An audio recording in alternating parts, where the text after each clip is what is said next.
All right. So we have really come to the end of a long series of teachings on the Lamrim Chenmo. And the culmination of these teachings really had wound up with the wisdom teachings, the nature of reality itself, the nature of our existence, and this becomes the cause of liberation. This becomes liberation. When we look at conditioned existence and all that the Buddha taught, essentially it was about how to not suffer. And at the very core root of our suffering is just an unknowing. It's a misperception, which creates all of our drama. It's a misperception. So with the 12 links of dependent origination, they often will do it like a circle, the 12 links. And at 1 o'clock, there's one link that you break. If you break that one link, we're free. And that link is simply misunderstanding or ignorance or misperception. Usually it's just called ignorance, but we're getting more politically correct now, saying misperception. But it's an unknowingness. It's an unknowingness, not knowing ourselves, not knowing how things are. So everything around the Buddhist path is to be able to recognize the way things are, to know the truth of things, the truth of yourself, the truth of phenomenon. And once we see how things are, we're going to stop doing stupid things like poking ourselves in the eye. It's that simple. It's not easy at all because we're so habituated and we are so unknowing and so unconscious in our daily life that we just perpetuate suffering nonstop. And in the course of really trying to be free of suffering, we just create a lot more. And so the real quest for happiness is the source of most of our unhappiness. The great lamas will tell you, that everybody wants to avoid suffering, but we just love its causes. We just love its causes. So if we start to recognize, and we've had these wonderful, I think we've really gained some insight into the nature of emptiness. We've had 3 really solid sessions on it. So you guys are clear on that, right? I know, Jay, you got it down, right? No problem. Whose cup is this? Yeah. What cup? It's your favorite cup. All right, it's my favorite cup. There's 3 that look the same, so I'm not sure which one's mine. So for those of you who haven't been here to those 3, what we really, when we look at phenomenon, the world we live in, ourselves, there's a difference between just phenomena, a basis of designation, phenomenon, right? There's something here. And a mental construct. Okay, a mental construct would be that that's a cup. Okay, and the idea of a mental construct is something that I impute on this. This is just something. This is ceramic. It was ceramic, and I'm looking at the ceramic guy over here. Material, right, in a shape, and that's a basis from which I label it a cup. But the cup is a mental construct, right? It's not intrinsically a cup. Cats don't see it as a cup. Dogs don't see it as a cup. If I put flowers in it, maybe it's a vase, If it breaks into pieces, is it still a cup or was it a cup? I mean, the whole idea of a cup is a mental construct. The fact that it's my cup is another real mental construct, because there's no way that exists in the world anywhere other than my mind or your mind, right? So the difference is there's this world of my mind, which is mental constructs, and then there's just phenomena. And when we say emptiness, which is that the nature of things is that they are empty of these characteristics that I project onto them, right? The cupness, what makes a cup a cup. The only thing that makes a cup is you and I agree it's a cup. We label it a cup. There's no cup there inherently existent. Likewise, attractive person, unattractive person, jerk, annoying person, happy person, all these things that we project, those are projections. They're in my mind. They're not inherently or intrinsic, independently existent in any way, shape, or form. But we don't think that way, right? We think so-and-so is a jerk, so-and-so is cool, that's an attractive person, that person's funny, that person's boring, this is my cup, don't take my cup. And based on all of my mental constructs, I create a world that I live in, and then I get really angry and upset when somebody takes my cup. And all of my mental and emotional sufferings are based upon really mental constructs. And it's pretty fascinating because I can just shift my mental construct a little differently. My perception totally changes, right? Real simple. Get in an accident, right? Oh my God, worst thing ever. I got in an accident. That idiot hit me. Real quickly. Oh, were you hurt? No, I'm really grateful. I didn't get hurt. I was in an accident. I'm safe. I didn't get hurt. A minute earlier, I could be, oh my God, that idiot hit me. Look at all this drama. The same action will have totally different experiences just based on my perception of them, my attitude about them, the way I see them. This is mental constructs. And so the world that we live in is actually very subjective. It's a subjective experience. It has a lot to do with whether I got to sleep last night. It has a lot to do whether I'm hungry or not hungry. It has a lot to do with how I was raised or what I learned and who my friends have been. And so the world out there that I experience is a subjective experience. And it's kind of like I'm filling in the empty coloring book. But I think it's the way it is. And that's an idiot, and there's a funny person, and those people are crazy, and these people are smart, and, and I actually think that the world out there is a certain way and independent of me. And so when we start really getting into understanding how the world actually is and start to see it more clearly, we start to understand, just on a very simple entry level, that's subjective. That's a good place to start. Subjective and relational, right? Is it a hot day? Well, in relation to what? Is it really cold outside? In relation to what? I've lived in Gunnison where it gets pretty darn cold, Over here it seems not so cold when it's 20 below. I was in Southern California. 50 degrees feels pretty cold. Everybody's got a jacket on in Southern California when it's 50. But, we forget that these things are relational and they're subjective. And that everything's changing all the time. So, because we don't really see the world very accurately and forget the subjective experience, forget that, that how I'm experiencing the world has a lot more to do with me than you. I keep thinking, you guys need to get your act together. And if you just buck up, please, I could be happy. And that if I can just, get all the situations, the job, the career, the accomplishments, all that stuff, I'm going to be happy. And we'll spend our whole lifetime trying to fix the outer world to make ourselves happy and have a meaningful life. It just doesn't work, though.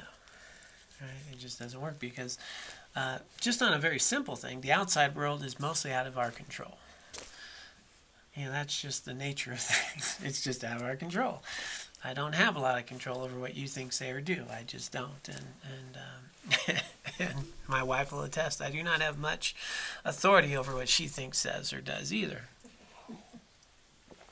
And the beauty is, I wouldn't want to. Right? And so what we wind up in our conditioned way of being, and that's the problem, an unknowing, I really think I'm John, and you're different from me, and I've got my stuff, and you've got your stuff, and I'm going to make my life a good life.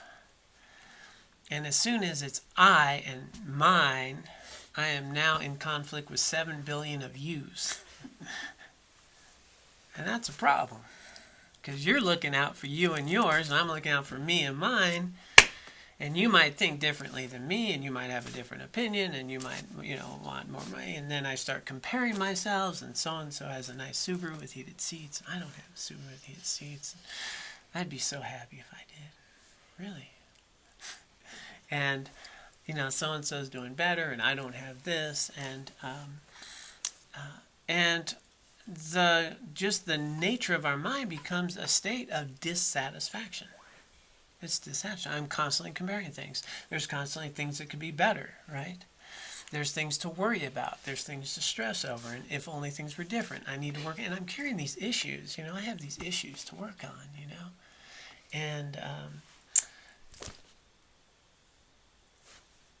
And this busy, distracted mind that doesn't see clearly lives in a world that doesn't exist and creates a lot of problems and a lot of sufferings. And so mental afflictions, anger, resentment, jealousy, frustration, depression, anxiety, are all mental afflictions that arise, and they can only arise from misperception.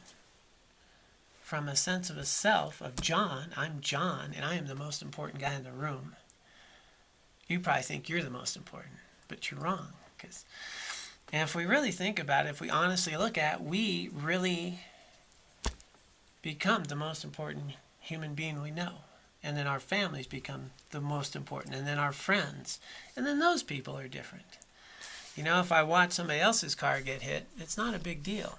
You whack my car, suddenly I'm out there in the parking lot and up in your, what are you doing, you crazy maniac? Somebody else's car? Wow, that sucks. There's a big difference when it's my car. There's a big difference when it's my house. There's a big difference when it's my cup. And as we get engaged in this world like this, we'll spend an incredible amount of time trying to fix the outer world and the conditions and circumstances of our life in ways that are going to provide what? Some temporary pleasure. I want to feel good. I want to take a nice hike. I want to ski run. I'm going to do snowshoeing this year. I'd like to do that. I haven't done that yet. And I'm going to go have some fun. And what happens is, just on a level, it's as though if I collect enough pleasurable experiences, somehow I will have had a happy life. And that's it. And this becomes actually the source of a lot of our suffering, right? Because the day didn't work out the way I wanted. I had a plan, and this didn't work out, and then the car broke down, or so-and-so called me up, and they canceled on me, and then I get angry, I get frustrated. I mean, what do we get angry and frustrated and resentful over? People, places, and things not going the way I wanted them to go, and I had a plan. And but if we really look at the deeper sense, the core piece is always out of misperception. Number one misperception is John. Right? The way I see myself, and then the way I see all of you. And so there's 3 marks of existence we've covered. But I know, just quick reminder for some people who haven't been here. So 3 marks of existence. This is just reality. This is the way the world is. Nothing Buddhist about it. Just the way the world is. And Buddhism is all about reality. So that's the real beauty of this path, is that we want to know the truth. The Dharma is the truth of things, the nature of things. That's what we want to know. So the Dalai Lama, he'll say, yeah, science, let's check it out. Let's check it out. Let's see if this holds up. Let's work. Let's hook meditators up. Let's do this. Let's debate. Let's talk. Let's exchange ideas. We want to know the truth. We're not attached to something that isn't going to hold up. The whole point of Buddhism is to explore the truth, debate it, understand it, live it, realize it. So everything that we say, Robina Courtin likes to say, a working hypothesis. You test it out and see if it holds up. If it doesn't hold up, then, don't waste your time. So in our working hypothesis, we want to start to look at, there's the world I perceive and the way I act in the world, and then there's the way the world is. Are they the same? So number 1, things are impermanent. Everything is changing all the time. We forget this a lot, right? We just forget this a lot. I'm different than I was a day ago, and you are different. And the day has come, the day is gone. Things are changing, things are coming to life, things are growing, things are dying, and things are changing.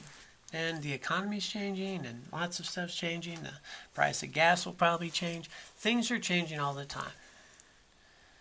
But we will inevitably try to make things permanent that aren't permanent.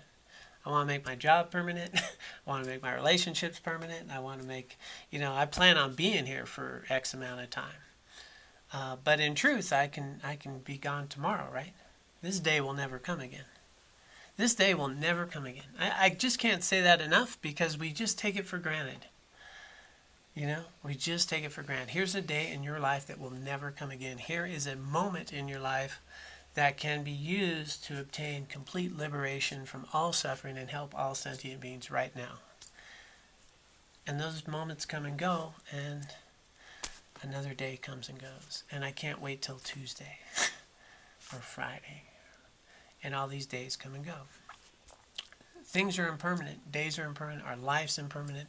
Things change. Everyone you know will change. Everyone you know will die. You will die. Things are impermanent. And somehow we think our job should stay the same. We think our relationships should stay the same. We think our friends should stay the same, and they shouldn't change. Heaven forbid they get some new ideas.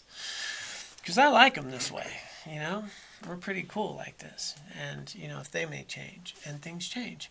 And guess what? Plans change, right? You had a plan. Ever have that day? A friend of mine posted, I wish I could remember it all, but she said, you're having one of those days when, you wake up with your hair in your mouth, you pour your water bottle in your purse, and, she just had all these things that went on, and that was just her morning. And you think, well, yeah, our plans change. But a lot of times we'll keep trying to go back to our plan or try to get things the way they used to be and the way it ought to be and the way it should be. And, the real common one I use all the time is, we always think, if you meet an old-timer in town, and it's Carbondale. I haven't met a few people older in Carbondale that say, hey, I like living here. They'll say, yeah, it's just not the same as it used to be. It's not like it was. And it's not. And Detroit's not like it was. And L.A., where I grew up, is not like it was. Things change. Things change all the time. And so we forget that. We do. So out of misperception, we do a lot of things to try to make things the same, to preserve things in a way when things change. The other sort of piece that we really get in trouble with, and this is sort of the core that I want to really unpack today, is the idea of the nature of our conditioned existence is unsatisfying, right? It's unsatisfying. So they call it dukkha, unsatisfactoriness. It's dissatisfying. That we mistake happiness, well, the moments of happiness as real happiness, and in that happiness really contains the seeds of our dissatisfaction, of our suffering, right? So real simply put, right, house, job, wife, in my case wife, you may spouse, let's just word spouse. So house, job, spouse, partner, relationship, friends, family, the things that we really care for, they're going to bring us happiness. What do we suffer over and worry about the most? The house, the job, the car, the relationship, the things that... And then as soon as we have that really wonderful experience, what are we trying to do? We're trying to keep it. We're trying to make it. We're taking pictures of it. We're showing people pictures. See, I was really happy yesterday. Let me show you. And let me share that with you. And then we try to preserve it, and then we worry that we won't get there again. Man, what if I can't get back to Kauai? I really had a good time there. It was a beautiful place. And then, I can't go there. Now I'm suffering because I can't go there. And that these moments of pleasurable experiences, and that's the thing to understand. They're pleasurable experience. We feel pleasure. And we also feel unpleasurable. We have kind of neutral. So the way that the world is, in a sense, of before all the elaborations are, at a very sense level, we can feel something that's pleasurable. It's pleasurable. I can feel it. It's a physiological response. Pleasurable. Now, that pleasurable experience can be the same when my kid, gets an award. It can be the same when I'm sitting in my front yard, watching the sunset. It can be the same whether I'm in Kauai. It can be the same if I'm enjoying, what did Laura have the other day? Organic tortilla soup. Without tortillas, so I'm not sure how that's tortilla soup, but I'm confused about that. It can be the same, right? If you really look at the pleasure, it's just this momentary pleasure, right? But I really think the vacation was the vacation of a lifetime. And the soup was the best ever, and this was the best ever. And yet, sitting in my front yard can be the best ever. The actual sensation itself is probably not much different, but the mind has said that this is so much better and this is so much worse. And one of my sort of revelations along those lines was when I was an auto mechanic. I was kind of a physical job. It took some stamina, and you got your hands in weird positions, and you had to work at stuff. And I thought, wow, this is hard work, man. This is hard. And then I was reflecting on a hot day, sweaty, greasy. I was thinking about the basketball game I was going to play later. And I was sitting there reflecting, this is a lot easier than playing basketball. Like physically, I'm going to use a lot more energy running up and down the court, sweating a lot, and working twice as hard. But for some reason, that is going to be fun, and this effort is effort. And it occurred to me, the only difference is my attitude. I like that. It's basketball. That's play, this is work. Well, what if I started thinking of my work as something that's rewarding and helping people and getting their cars running and knowing how to do something and making things work? And it shifted, and suddenly my work was not so effortful. And so if we start to understand the sort of nature of things, that the idea of my labeling and projecting and attachment to things causes a lot of dissatisfaction in my life, right? The things that I exaggerate. So what happens is we exaggerate. We have a moment of pleasure, or we have a moment of discomfort, but we can endure a lot of discomfort, right? If there's going to be a reward. Matter of fact, it's not even that hard. I'll do it. I'll run up and down the court all day long if I get a shot. And but if I just have to run, and I don't like to run. I'm not a runner. But some people do, right? I'm not sure why, but they do.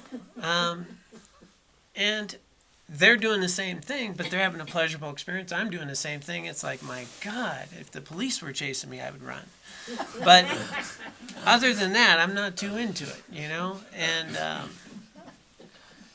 so when we look at these experiences, we actually think that the joy or the pleasure is in those experiences. But the joy is in me, not the experience. And it has much more to do with my attitude, perspective, and how I'm looking at the experiences. And the idea of seeking in this lifetime some lasting happiness in something outside of my mind, outside of myself, it can't give it. There's nothing in this world that can give you a lasting, pervasive happiness. It just doesn't exist. Your best experience with the healthiest relationship of your life, you will notice that moment will come and go, and you'll have some challenges, and then you might have some good moments, but they come and they go. They're temporary, they're impermanent, they're stimulus-driven pleasures, and the thing about them is they're unquenchable. I mean, that's the part. We think if I just get more, right? A lot more. Few of us know what that really means, but the more the better, and it's unquenchable. So, and then I don't want to feel uncomfortable, and I don't want to feel unhappy, and I don't want to feel sad. I don't want to be bored. Heaven forbid, that would be intolerable. And just sitting in my chair by myself becomes an intolerable experience when I'm healthy and well and there's no problem. Or heaven forbid, you go to some place and they tell you got to wait for 10 minutes. Oh my God, 10 minutes? I had an appointment at 10. You know, you finally have a few minutes to relax, sit down, you know. But it's aggravating. Again, it's my mind stream. So the nature of our existence has what we call 3 levels of suffering. And one of them is pretty clear. We feel bad. They call it the suffering of suffering, right? Kick me in the shin, it'll hurt, right? A girlfriend breaks up with me, I'm sad, it's going to hurt. I, lose a family member, going to hurt. So there's just suffering. It happens. It's the nature of human existence. You're going to feel suffering. Now, for some reason, we don't think we should, right? We think our friends should last and they should stay with us all the time. I shouldn't get any illness. I shouldn't have broken a leg. I shouldn't have any accidents. And if I do, it's really bad luck. And why me? When I see everybody else all the time. It's just a funny thing. But it's the nature of things that if you're human, you're going to feel pain and suffering. That's just the nature of life. And then there's what we call the suffering of change. And the suffering of change is fascinating because that's a bit about what we've been talking about, is that everything that brings you joy contains the seeds of your suffering. Suffering of change. Things change, right? Things change. And everything that brings you joy contains the seeds of your suffering. If you really like it, you're going to be really sad when it's gone. Right? And anything that the common analogy we do in Buddhism is just like your favorite food, right? Piece of pie. I've been going with apple lately. But for Laura's sake, I'm going to use sour cherry pie. Really good pie. Maybe a la mode. A little vanilla bean. Cherry pie. Delicious, right? Second piece, maybe not so delicious. Third piece, maybe starting to get painful, right? But this is this great experience. Favorite song, play it all day for 1,000 times, right? Whew. Laura will not let me sing It's a Small World After All anymore. I don't know why. I know all the verses. And it's a great song. It's got a good message too. So, same song 1,000 times becomes, right? And things that we really enjoyed become things that are dissatisfying. I mean, imagine if you had to get up and change the channel on a TV today. I mean, there was a time where just having a TV was a thing, right? And we don't even need TVs anymore, right? I mean, I don't have one, but I can watch a show on a computer if I wanted to watch a movie, I think, yeah. I can do it on a phone. There was the things that used to bring us incredible pleasure are so obsolete, they would be a lot of work. Dialing a phone. Especially if it had a lot of 9s in it. Then it just take forever, And so we get really accustomed to things, right? What about a toilet with, we have toilets in our house. When you don't have a toilet and, you live like that for long times, then, a toilet's a really wonderful thing. When we have one, it's no big thing, So there's nothing in our life that, our nice house, our nice things, they become the seeds of our suffering too. We worry about them, we stress over them, if we lose them. And so things change, right? So they call it suffering of change. I usually tell I got a minute, the funny story of just because it's fun. It's kind of traditional too. I used to live when I was a monk, I lived with a little monk. He shall remain nameless because this is videotaped. So, little round guy, typical Tibetan monk. I mean, I love this guy, and we shared a room together, and And every time I would ever ask, how you doing today? You know, I'm doing good. You know, it's just so great feeling. A lot of compassion. And Tibetans, you know, one of the favorite dishes is momos. Momos, they're little dumplings that are cooked. And every now and then, you know, they're a lot of work to make. But, you know, Tibetans coming together, we're having a big to-do at the center. And, you know, he'd say, hey, we're having momos. Hey, momos tonight. And I would just love to, and he'd say, we're doing momos. Because I knew what was going to happen, because it would happen every single time. And I guess this maybe didn't change, so it could be something to look into. It'd say, we're having momos, we get excited, we go to the temple, you know, the Tibetans are there, monks are in town, momos. And you know what happens is they have like momo eating contests and everything, and they eat a lot of momos. And then the next morning, so I would come out first because I know what's going to happen. And it's almost like a show. I would get my little coffee, and I'd sit, do my practice, and I'd just wait for him. Because he was going to come out. I already know it was going to come out. He's going to go, oh, too many momos. And it was like without fail. Every single time. And it was just, and the reason I enjoyed it so much is because that is a typical Tibetan teaching on the suffering of change. They'll talk about eating too much, getting indigestion, and hurting the next day. So it's actually right out of all the teachings. And I would get to watch it firsthand. And it was fun because it never changed. So, so the nature of life, one, is it's impermanent. Two, is it's not satisfying. It's never going to be satisfying. As soon as you get satisfied, you're going to notice it won't last. And it's funny, sometimes you're going to think immediately, how can I make this last? How can I make more? How can I ensure I do this again? And now I have stress. Automatically I have stress because I want to make sure I can do this again. Right? I want to lock this up, or I want to save enough money to do this again. Now I have to go to work so I can be happy again. People do really nice, wonderful retreats. They're blissed out. It's wonderful, right? A few weeks later, they're like, I need another retreat, you know, because I need to go feel wonderful again. And not in this moment. So we have suffering and change. And then there's the third level of suffering. And so the first two are recognizable, totally just universal. The third one sometimes can be more just Buddhist as far as the depth of knowledge, but they'll say it's the suffering nature of existence, pervasive suffering. And just again, without being Buddhist, you can bring up the level that by just being in existence, we have all the conditions to suffer. We just do. I have, by nature of being human, all the conditions to get leukemia or to get cancer or to, break my leg or to lose people. I mean, this is a pervasive suffering of dissatisfaction that's in everything that's happening.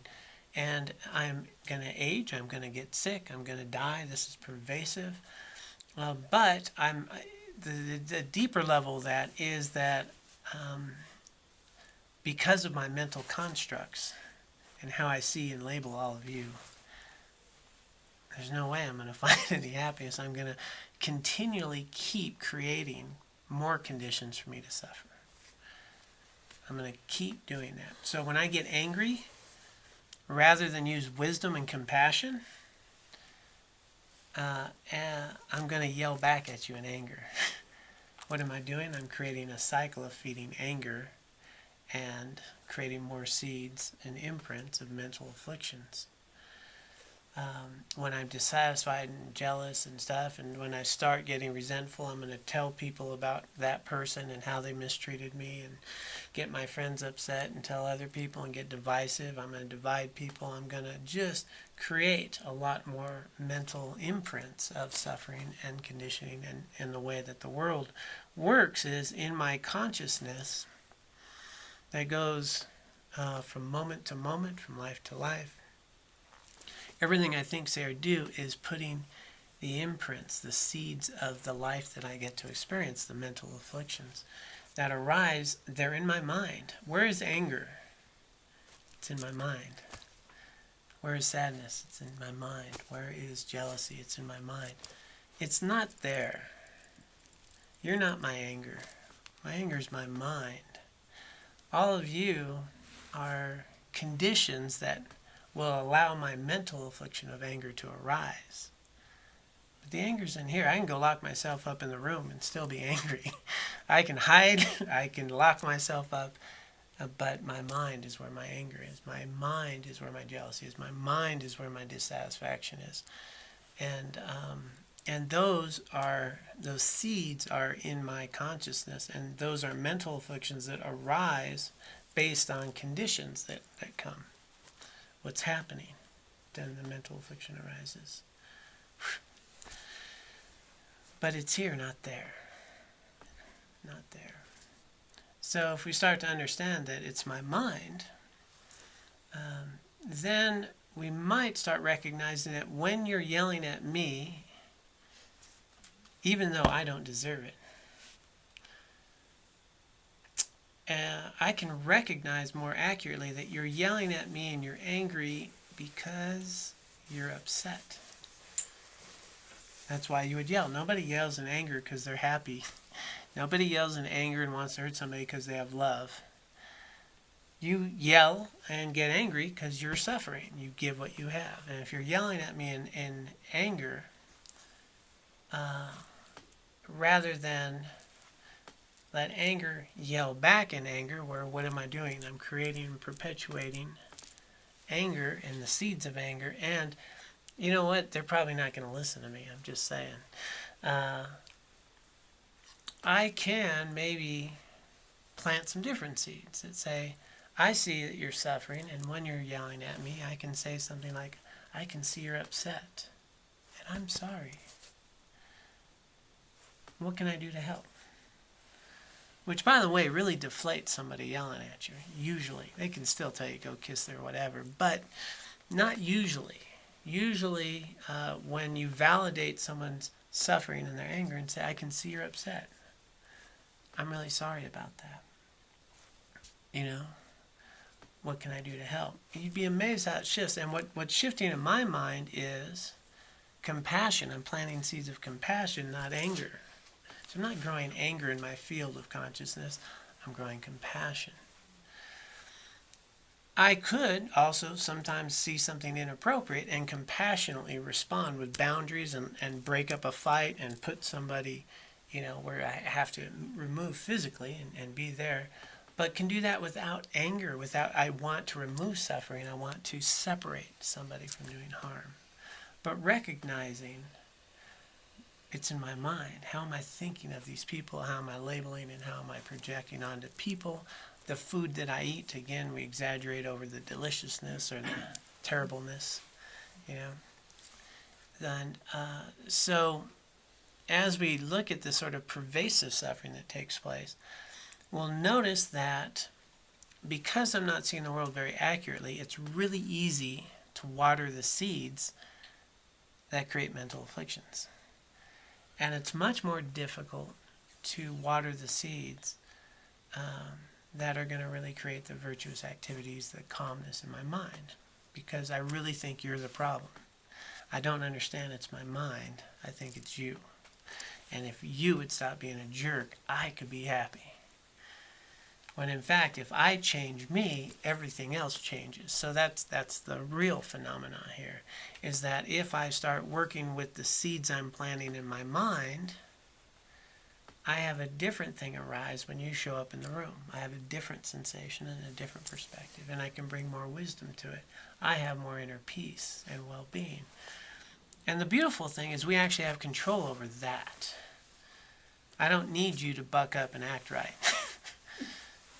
I need to buck up and act right, which kind of sucks in that sense. But yeah, so that's the real key is, while I don't have control over a lot of my emotions or the thoughts that arise, what I actually have control over is what I do. I have control over my actions. I only have control, though, over my actions if I'm consciously paying attention to them. And most of the time we're not. Most of the time we're wake up and I'm looking to feel good. And what's going on today? And is it a nice day? And what can I do to have fun? And how am I going to decorate the Titanic? Make it really nice. Hopefully there's a jacuzzi on board, rather than think about, changing the direction of my Titanic and, heading for safe harbor and things that I can rely upon and things that are accurate. So that's what brings us to where we're at here in this topic, is having realized, really how things are and unpacking them a bit. I didn't really get to the third mark of existence, which is this non-self, this idea of John, again, a mental construct, because I'm different than I was yesterday, and I'm be different tomorrow, and I'm not a good guy, I'm not a bad guy, I'm a guy who does some harmful things, I do some nice things. I'm not a funny guy, I can do some funny things. Sometimes people find it annoying, I don't know why. And sometimes I can show up, but I'll tend to get a very strong impression, I am like this, rather than realizing I can change, and I can actually, neuroscience is showing I can rewire my brain, I can create new habits, new tendencies, I can learn new skills. I have very different perception of the world today than I did 5 years ago, and I bet you it'll be different in 5 years. But I tend to think I'm the same guy, and so that becomes a problem because we limit ourselves on a very basic level. I think I'm like this, and I don't realize my potentials. I don't realize I have the cause for enlightenment in me and in limited potential. I don't realize that. Tenzin Priyadarshi, at the last teaching that we went to with him, I really loved his quote, and I've been looking at that. He says, when people say, I'm only human, he says that's a self-imposed limitation. I am only human. That's a self-imposed limitation.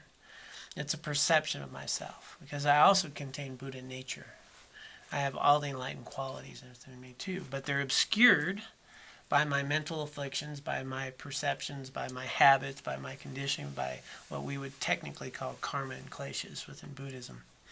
And but as I start to see clearly and stop creating mental afflictions, I can start allowing these potentials to grow and flourish more.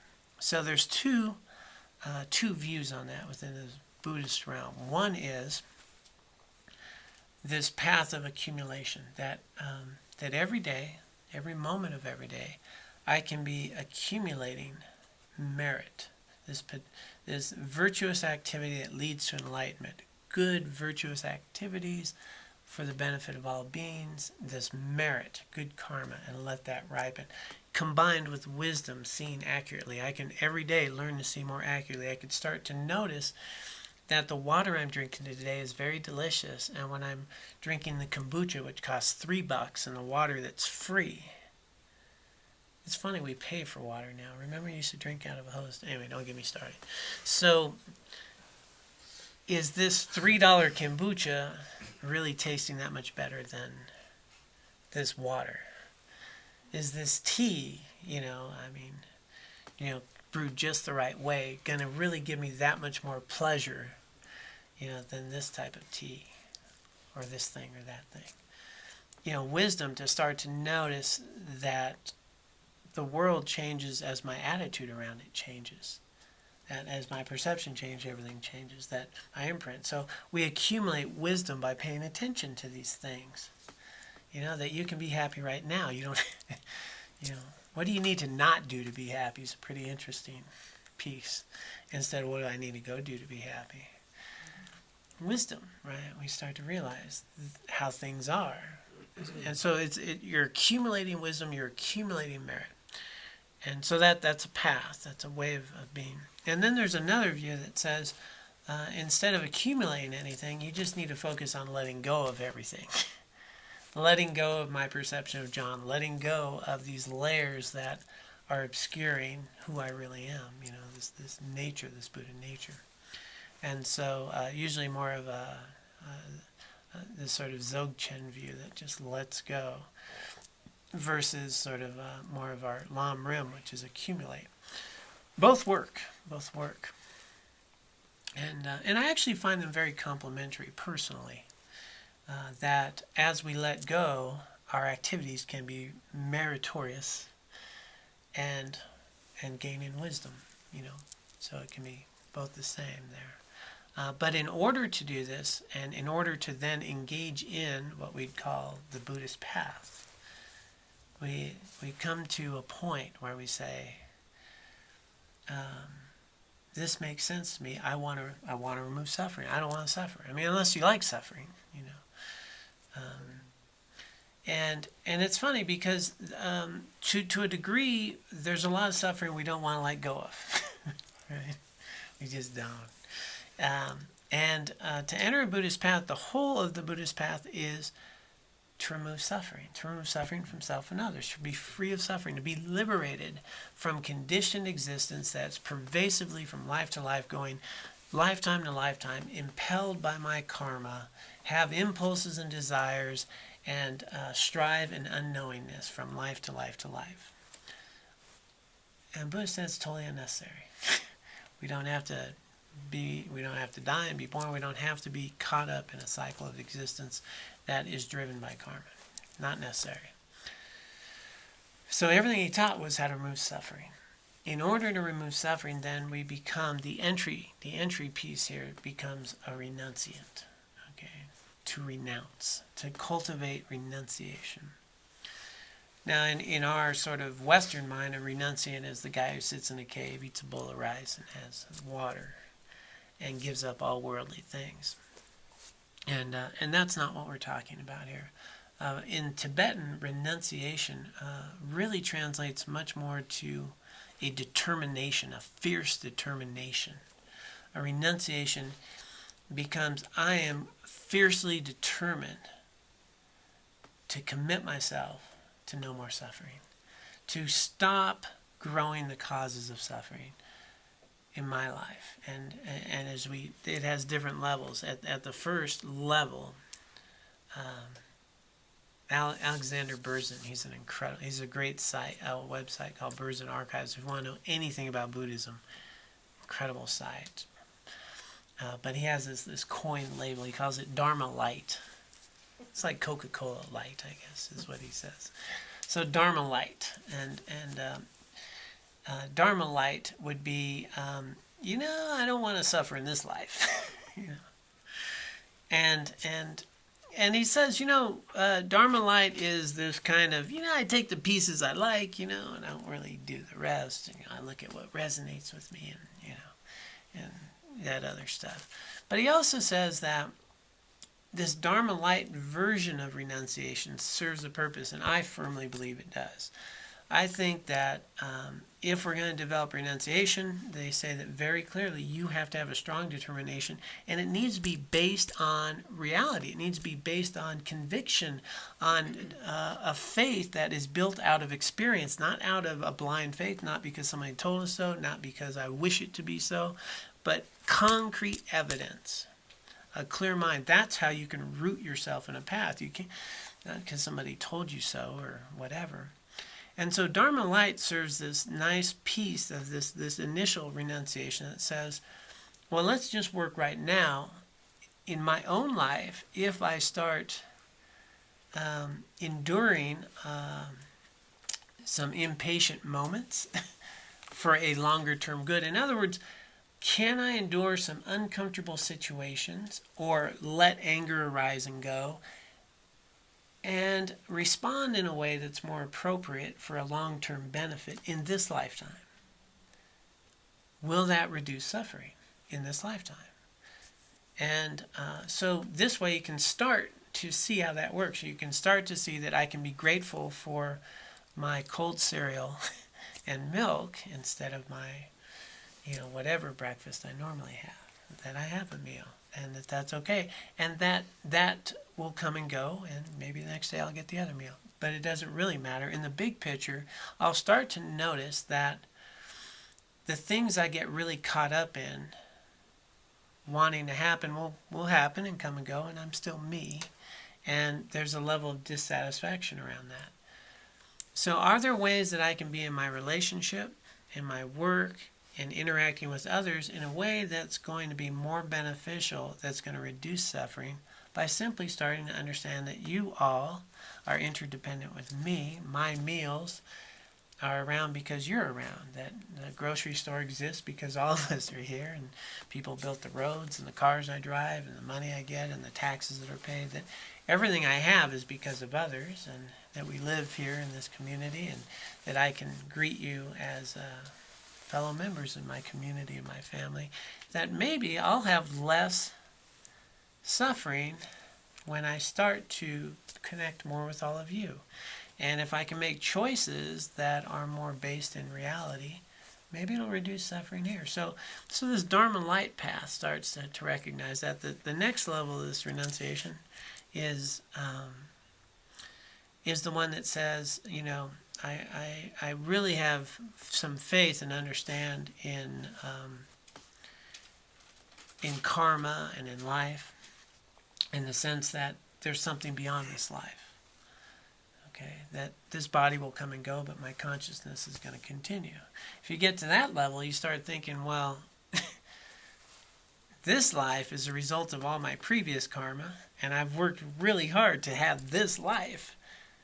Now, if I just sowed seeds of anger, attachment, and aversion, what's my next life going to be? And so what happens at this level of renunciation, you start thinking about, well, what if my next life was more important than this life? What if I saw that this is just one life in many? And you can easily see how quickly your attitude around this life will shift if you start thinking about a life beyond this life. You start doing things about love and kindness and compassion, and you can tolerate days that go this way or that way, or losses that come and go, recognizing that this life is all practice to improve the quality of your spiritual being towards enlightenment of many lifetimes, that these are just little bumps on the road. I mean, this is just one day of 1 year of one life of many lives. We don't get all caught up in whether so-and-so likes me or not, or so-and-so spoke down to me and got pissed off, and, it becomes so dramatic when it's just one moment of 1 day, of 1 week, of 1 year, of one life, of many lives. You start thinking, what if I responded in a way that's going to put me in the best position for a next future life? So usually within Buddhism, let's say a spiritual practitioner is one that is more focused on their next life than this life. Because this life's going to come and go. All those fancy certificates and stuff, they'll hang on a wall. That's nice, and all that stuff. But none of that's going with us. None of that's going with us. What goes with us is how we lived our life, our karma. The seeds we planted, that goes. And so we start paying much more attention to the real essence of this life, which is how I'm living it. Am I cultivating wisdom? Am I cultivating compassion? Am I cultivating kindness? Am I cultivating virtue? Because that goes. So if we start paying attention, you're going to notice immediately your life becomes a whole lot simpler and we get caught up in a lot less drama. And so that's this sort of next level of renunciation. Then the intermediate level becomes the one that says, I don't ever want to suffer. Ever. I want to be liberated. I don't want to karma and be conditioned. I want to be free of all suffering and taken out of this whole cycle of karma and really know myself. And that is liberation. So that becomes a renunciation and a determination to become liberated. And every moment of every day you're waking up and you're thinking, how do I get out of this nonsense?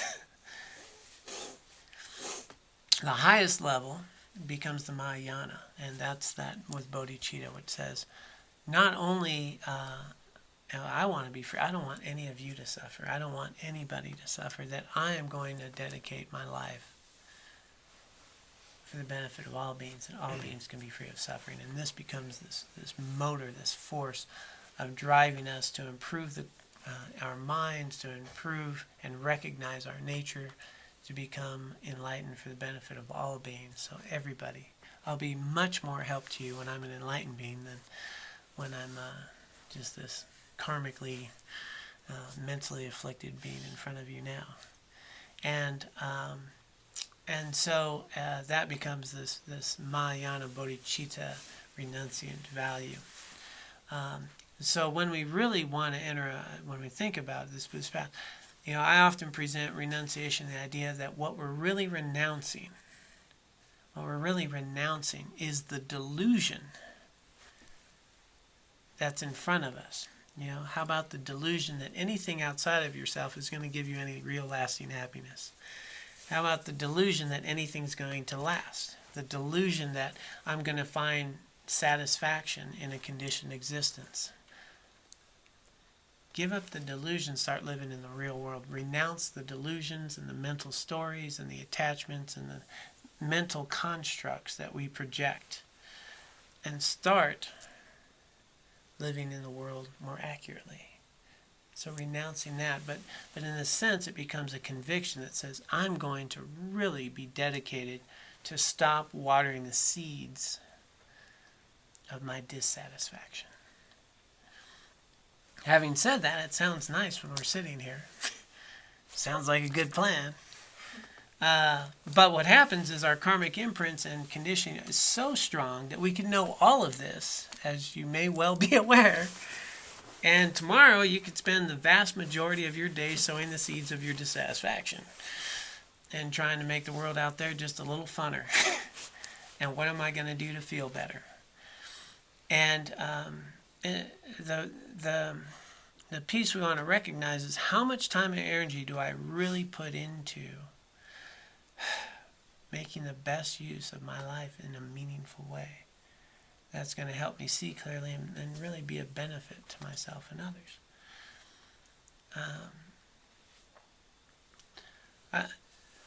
How much am I willing to put off a little pleasure seeking for a little wisdom, which will provide me a lot more pleasure ultimately? Right? It's kind of like the root canal. Root canal is no fun, but then you don't have the longer term pain. Versus we have so many habits that I'm just going to relax, or I'm just going to do that, and then later, next week I'll go do that. I'll read that Dharma book, or I'll meditate, or I'll start to train my mind, because all of this really comes back to a very simple thing, that we can think all this, we can talk about it, but that doesn't change us. What changes us is how we live our life. And can I put some effort into it? We have the mindfulness community, this mindful life community, so we do a lesson every day. And tomorrow's lesson, spoiler alert, it's just so prevalent for right now, is a quote that says basically that our philosophy is not best expressed in words. It's more accurately expressed in our choices. Right? That's our real expression of our philosophy, is our choices. And our choices are ultimately our responsibility. Now, as Buddhist as that sounds, that was Eleanor Roosevelt. Okay? What you're going to find, these are just universal truths. They're found everywhere. And me thinking that this is my value and what I think is important is a nice intellectual discussion. But what I do is a much more accurate expression of my values and my belief system, especially when things get tough. What do I do? How do I react? Is it out of fear, out of clinging? And so the invitation then becomes, I need to get the biggest reason that our actions don't match what we talk about and what we believe is simply because we're not paying attention. We're just not paying attention. We're not someone, hey, let's go skiing today. Yeah, I'm on it. I'm not reflecting, is that the best use of my day right now? Are there, this is a day that will never come again. There's this, and I could do this. Is that going to be helpful? And if I do go skiing, is it just to have fun, or is it to connect with other friends and be helpful? Is when I pay for my lift ticket, am I thinking, can this help the local economy? Can I really help this and, keep people around and nurture things, That's a whole different level of consciousness with my mind and why I'm doing what I'm doing. And is it reflecting and sowing seeds that, the seeds of generosity? Is it sowing the seeds of ethics? Is it sowing the seeds of honesty and kindness in what I'm doing? So most of the time it's just simply because we're not paying attention. We're just doing stuff. And we're doing stuff to feel good. And we're trying to avoid feeling bad. And we're doing it without thinking, and so we wind up just doing a lot of stuff that creates much more long-term suffering. So the invitation here is to think about the days that will never come in your life again. And right now you have all of the causes for enlightenment. But are we watering that? Are we taking care of the real essence of our life, our imprints, our consciousness, the real gift of our life? That's the real thing that we should be mindful of. We know how much money we have in the checking account. Do we know how much good karma we're accumulating today? Merit and virtue. Let's pay attention to that and bring that awareness. So as a renunciant, let's start renouncing the delusion of short-term temporary pleasures for long-term inner growth and meaning and genuine peace and well-being and inner flourishing. Let's level that out. So we'll unpack a little more renunciation next week. We're running up on our time right now. But this is the invitation. The invitation is to start paying attention to what we're doing and why we're doing it, and what seeds are we watering. And see if we can enter that path of renunciation. And I thank you. We'll do our dedication as usual, but I did neglect one announcement, which is that I'm not sure if you all know, but the new minister at the UU here is an ordained Zen Buddhist priest and an incredible teacher. And so this Sunday she's going to give a lesson based on a book that she wrote, which has really beautiful Buddhist stories, wisdom teachings of women Buddhists throughout time, throughout history. So Sunday, what time is that reading? At 10 o'clock. Right in the Callaway room, and then she'll have her book available. But she's somebody who's really done this Buddhist path for 20 years. She's a solid practitioner. I've got to visit with her, and real precious being. So I'm sure it'll be a really nice time Sunday to hear her share this wisdom from these women Buddhist practitioners. So that's Sunday at 10. And we'll do our dedication and then go out and remove all our suffering, right? The causes.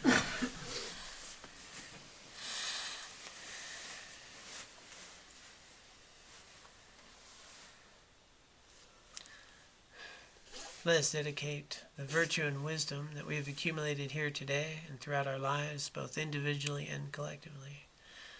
We dedicate it for the benefit of all beings. May all beings be free of suffering and find lasting happiness. And may we be able to use the merit and wisdom accumulated here today and throughout our lives to purify our own minds, to know our own enlightened qualities, to achieve enlightenment for the benefit of all beings.